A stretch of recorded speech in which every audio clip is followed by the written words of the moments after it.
You're listening to a Frequency Podcast Network production. I have spent my entire working life as a member of the media. I've never done anything else.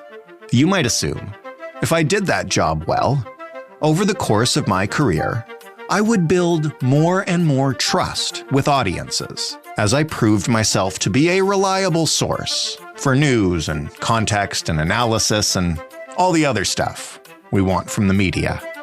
But no, not at all. It turns out that the first day of my journalism career was also probably the day I was the most trusted.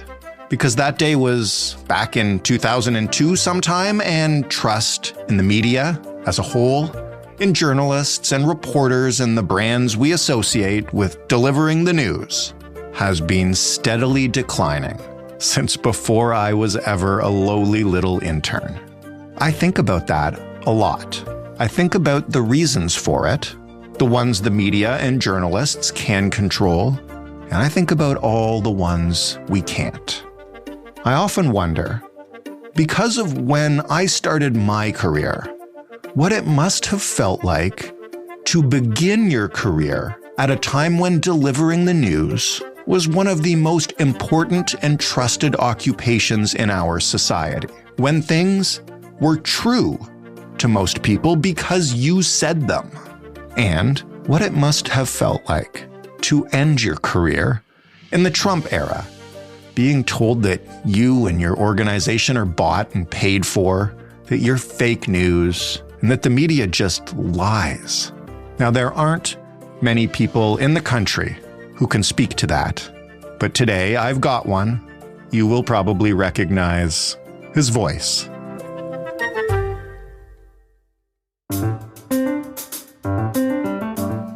I'm Jordan Heath Rawlings. This is The Big Story. Peter Mansbridge, Canadian journalism legend, longtime host of CBC's The National, of course. Now, I was going to say newly, but it's been a few years now, right, Peter, that you've been a podcaster. 3 years into my fourth year podcasting with SiriusXM. And you, it's called The Bridge, and you get to do sit-down interviews like this one, where you get to take your time in a way I guess you probably didn't before. Exactly. You know, I was, in the land of the kind of 2-minute news item. Right. And the occasional feature interview, but they rarely ran longer than 10 or 15 minutes. And now it sort of go as long as you want, right? I mean, that's the beauty of the world of podcasting. I usually try to keep them in the 30 to 40-minute range. Mm-hmm. And explore whoever the guest is, just go for it. Well, I mean, the reason I wanted to talk to you, aside from obviously your eminent status as a, Canadian newscasting legend, but it's because I've been trying to wrap my head around the loss of trust in journalism as an institution. And I thought you would be a great place to start because, like it or not, for a long time, you were kind of the face of news, or at least one of them in this country. So I wonder if you felt that in any way, that loss of trust, if it manifested in your work or in your life as you moved into the later parts of your career. Well, it started with, when I started in the anchoring business in the early 1980s, trust in journalism was at its high point. Mm-hmm. It was up there with, or at least close to, doctors and nurses and firefighters. But it started to drop in the 90s. Not precipitously, but it started. Mm-hmm. And it started with the kind of explosion of news channels, the explosion of television channels overall, the introduction of the internet, and we progress on to, streaming, et cetera, et cetera. And with more and more things available to inform yourself, some of them were dicey, still are, as a result of the internet, social media, all of that. Some of it's been fantastic for information. Some of it's been questionable. And so we've seen the introduction of misinformation and disinformation. And all of that has led to a reckoning, really, on the trust basis. And not just for journalism, but basically for all national institutions. But journalism is something we so desperately need to be a pillar of democracy. I know it's kind of a worn-out phrase, but it's true. But when you see numbers dropping from the kind of mid to high 70s, which was the case, and I'm talking about percent trust, in the early 80s, to what it is now, closer to 50. And sometimes, depending on which survey you're looking at, it's below 50. That is perilous. Yeah. And I'm not sure that journalism as a whole is taking it seriously enough on how to deal with it.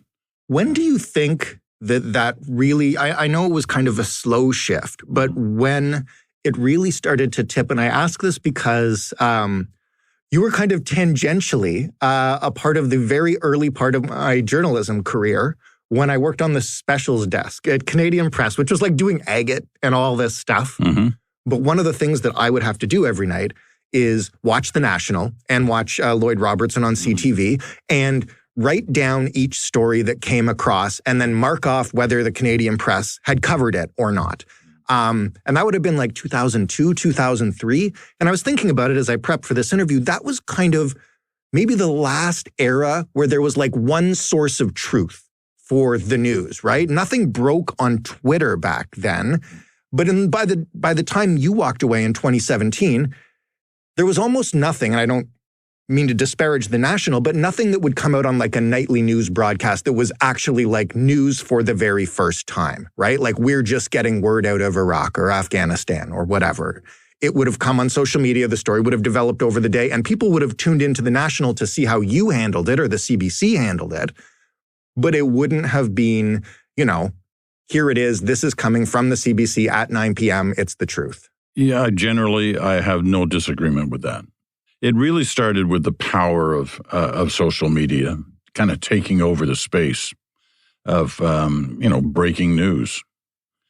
And there was this kind of clumsy effort on the part of traditional media to match a kind of Twitter style in the way they went about news. And that was disastrous because it just led to this beginning of the real precipitous drop in trust.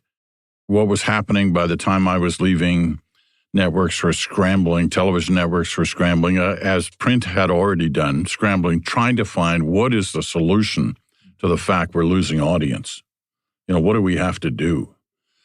And there were some not very pretty examples of new ways of doing things that didn't work. What do you think of when you think of those? Can you give me a couple of examples? Well, I don't have to look much further than the CBC.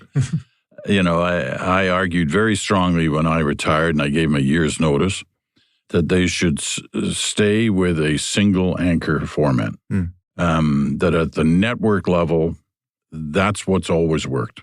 Whether it was here, States, UK, single anchor.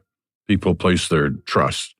They don't necessarily like the person, but they've determined that person they can trust. Right. It's not a popularity contest. It's a trust contest. When you start mixing it up in both the format, the look of the program, the kind of items that you're going after, plus having what, in the case of the CBC, was 4 anchors, you're totally confusing everybody. It was hard for me because I was supportive of the 4 people they picked. They were all friends of mine and basically really good journalists. But I didn't like the format. But I was leaving, and there's only so much you can do. But there were examples everywhere. I think the earlier point I was making was not about people, but it was about the type of news that you were going after. And the more it started to look like social media, and especially kind of a Twitter look at news, the more trouble you got yourself into. And not only that, there was younger people had abandoned television. Mm-hmm. When they wanted to know what was going on, they looked at their phones. Right. And they looked at social media. And they looked at forms of social media that you couldn't trust and you shouldn't trust. So that just caused this chaotic scene in the news business and the distribution of news.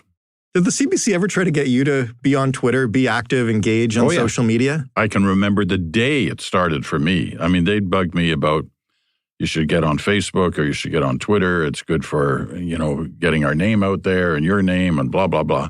And I resisted, not because I was thinking deeply about all this, but because I couldn't figure out how to do it all.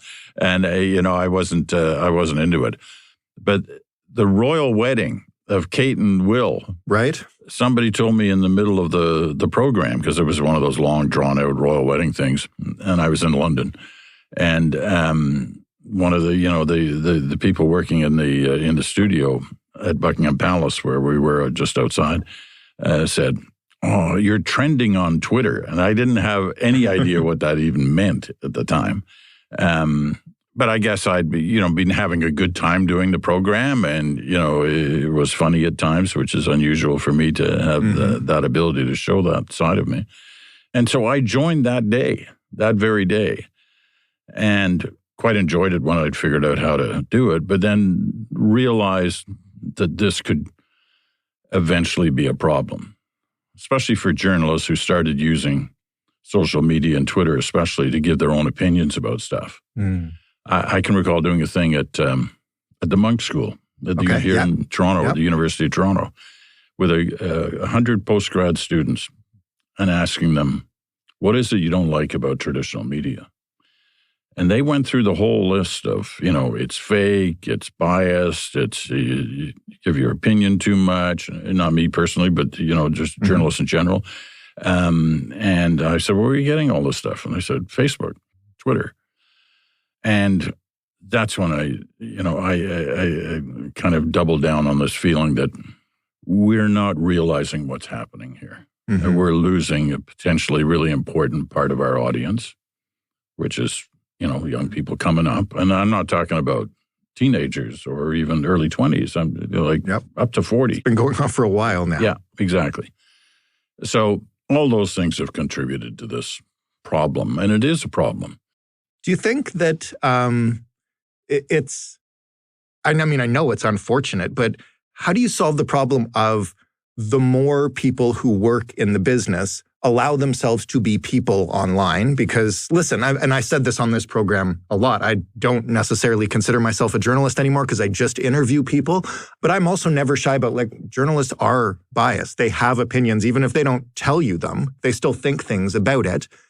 We just never used to give them a venue for them to show the world their opinions. And it seems to me like the more they do that, the less people trust them.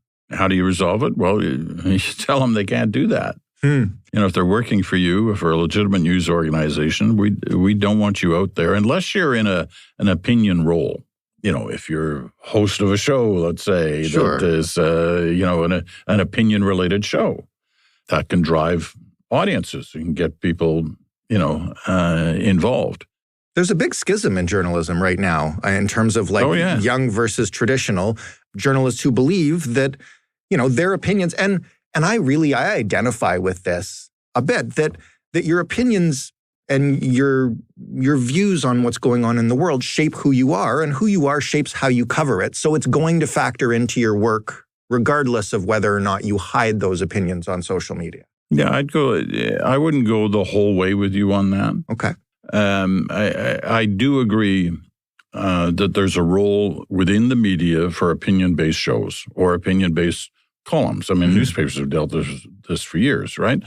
They have opinion pages, and they have journalists, columnists who write opinion.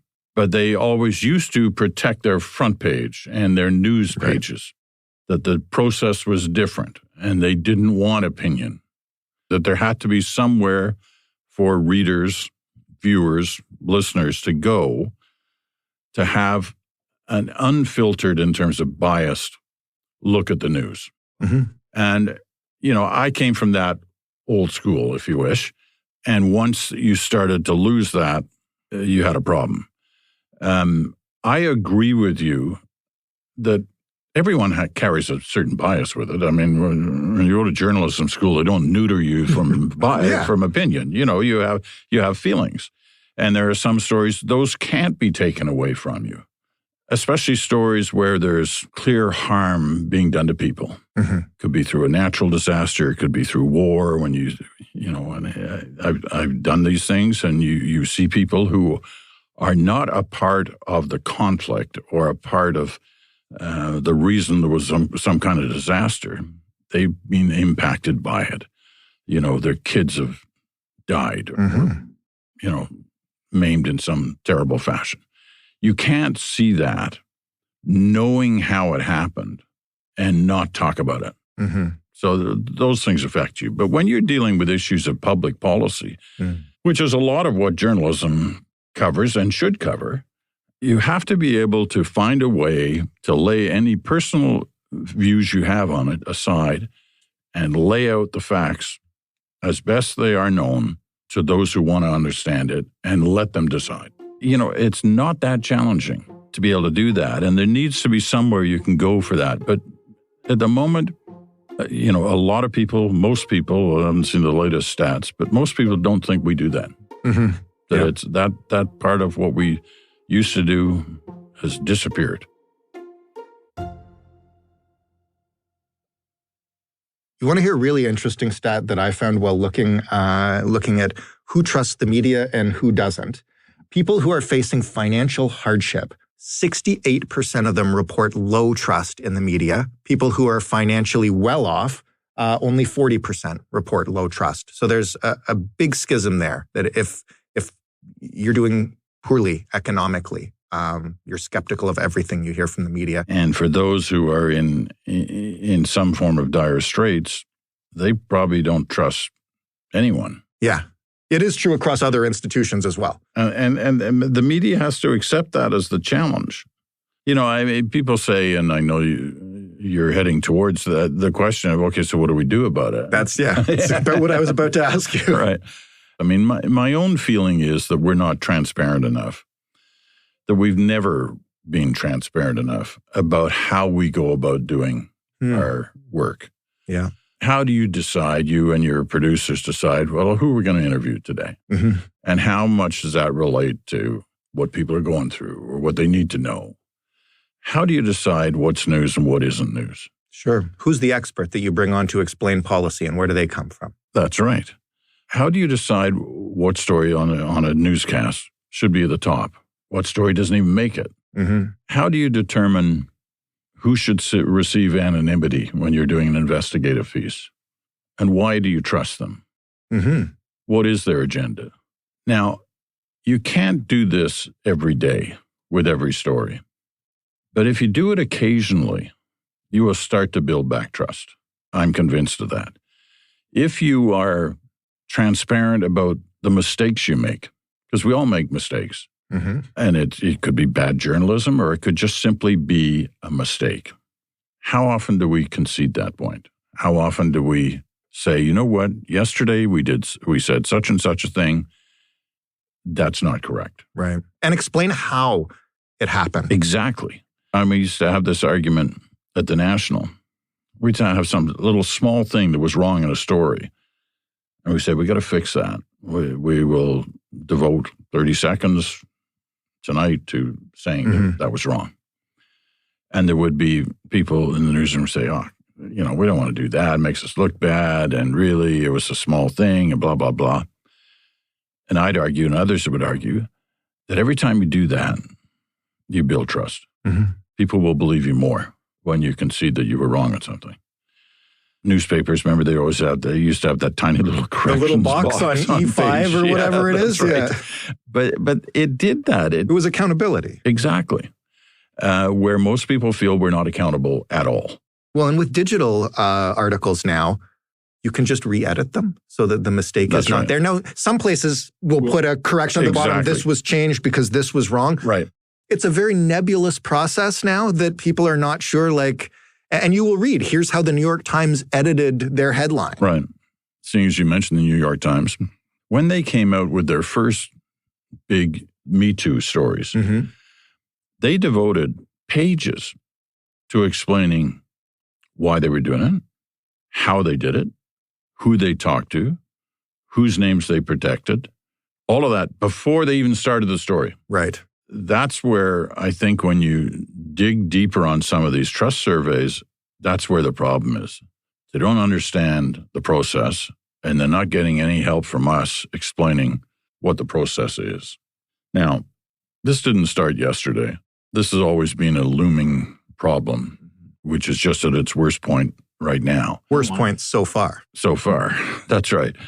I don't want anybody to think, nor you to think, that I feel that when back in my day that everything was perfect. Right. Those the golden days of journalism, all that crap.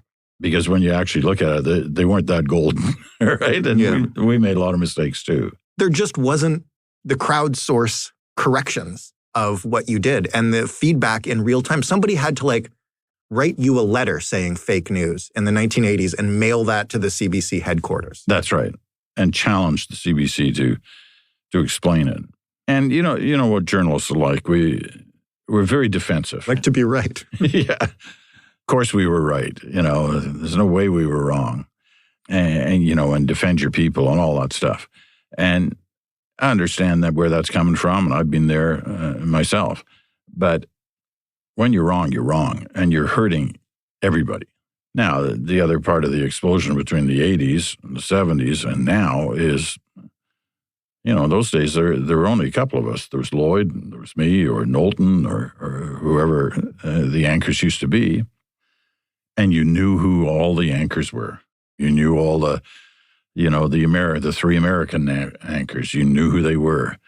If you went out on the street today and asked, 100 people, name the anchors in Canada and the anchors in the United States, you probably wouldn't get very many. I pay attention. I don't think I could do it. No, exactly. It's not that these people aren't good. Yeah. It's that there are just so many sources now. Yeah. There's so many options. And in so many cases, those options aren't trustworthy because they're not trustworthy. I think a lot of what we've talked about so far in terms of being upfront about mistakes, in terms of biases and whether or not you choose to let them show, what I'm hearing a lot and what I think about a lot is authenticity. That, people can smell, especially in this day and age, they can smell an inauthentic attempt to sell them information. And an interesting stat now would be that to a certain segment of the population, you are now more trustworthy as a podcaster than you would be if you were still sitting in the chair on the National as the face of the nightly news. How have you found podcasting to be different and to let more of all the stuff you just mentioned you couldn't show out? I think I'm more authentic because you hear how I feel about stuff. But I don't pretend that my podcast is a newscast. Right. Because it's not. It's just me talking with people I can access or friends of mine, and I'm giving my opinion at times on certain things in a way I never did before. That makes people trust you more, though, to certain people anyway.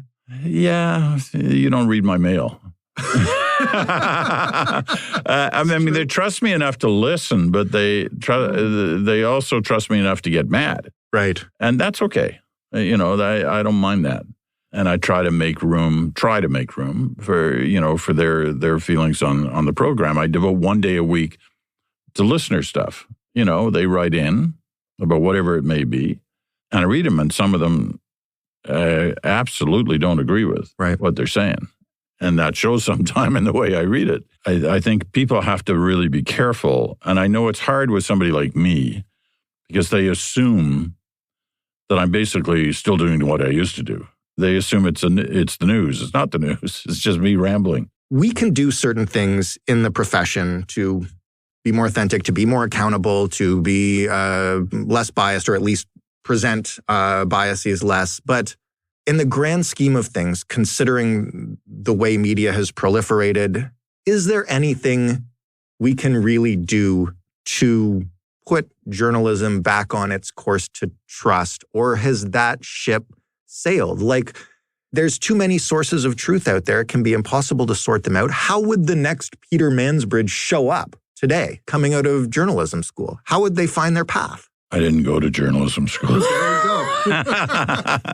Not that I'm suggesting people shouldn't, because they should, and I support them and have supported them with a number of new programs in 3 different universities across the country. But I had a strange route. Yeah, you got discovered. I was reading. Yeah, I was exactly. reading your bio. Somebody heard my voice and thought you should be in broadcasting. So I had no training at all. But that was a long time. It was 1968, and when I explained the story to young journalism students, they want to throttle me. Yeah, that it's just not fair. They've saved up all their money. They've taken summer jobs. They begged their parents to help them get them through journalism schools, and here they're looking at a guy who reached the top and had, nothing but hard work, which is part of what it all is. I think you have to understand, and I'm not just talking about the audience here, I'm talking about the journalists as well, how important we are to the bigger picture of our societies. Like, if you believe in democracy, then you have to believe in real journalism, accurate journalism that probes, asks questions, tries to understand why things happen, and is able to tell stories. It's not a forgotten art, but it's a not discussed enough art that the best journalists are the best storytellers. They have the facts. It's one thing to have the facts. Another thing to be able to tell the story in a way that will engage people. So you have to keep working at all of that. And you have to keep understanding that your audience is challenging you to be better and to be more accountable and to show that you're willing to go that route as well. I'm not ready to sign off on journalism and say its days are done. Its best days may be ahead. Don't buy the stuff about the golden years are past, because they weren't that golden, as I said, and they could be in the future. And there's still some examples of great journalism out there. A lot of independent journalism outlets that are funded by the audience to do specific work, like environmental journalism or activist journalism, etc. And some, traditional stuff. Sure. I mean, we have people from the Star and City News, 680 News is right next door here. Local journalism every single day. Yeah, and you can see examples of really good journalism in a lot of places.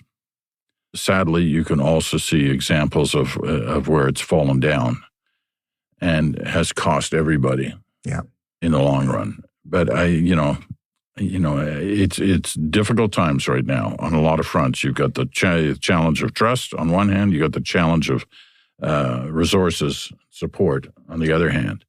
And those two combined can make things very difficult. We've all seen the layoffs that have taken place, not just in our country, but across the board in journalism. It's not good. It's not good for anybody. But that too can be challenged by doing a better job at the front end. Peter, thank you so much for this, and thanks for all your work and podcast and on the National. Thanks, Jordan. It's been a treat. Peter Mansbridge is the host of The Bridge, obviously, formerly of CBC's The National, but you can find The Bridge every day wherever you get your podcasts. That was The Big Story. For more from us, you can head to thebigstorypodcast.ca. Nothing on there is fake news, unless you think it is. After all, it's all in the eye or ear of the beholder. Seriously, though, if you have questions or comments or feedback on this episode, we would love to hear it. We answer it honestly and authentically, and you can give it to us by sending an email to hello@thebigstorypodcast.ca or by calling 416-935-5935 and telling us what you think. The Big Story is in every single podcast player, and of course, it is on your smart speakers. Just ask those smart speakers to play The Big Story podcast. You don't even have to say please. Joe Fish is the lead producer of The Big Story. Robin Simon is also a producer here. Stephanie Phillips is our showrunner. Ryan Clark handled our sound design this week. Diana Kay is our manager of business development, and Mary Jubrin is our digital editor. Together, along with myself, Jordan Heath Rawlings, your host and executive producer, we're the Frequency Podcast Network, a division of Rogers. Thanks for listening. Have a wonderful weekend. Yes, you can trust the news, and we'll talk Monday.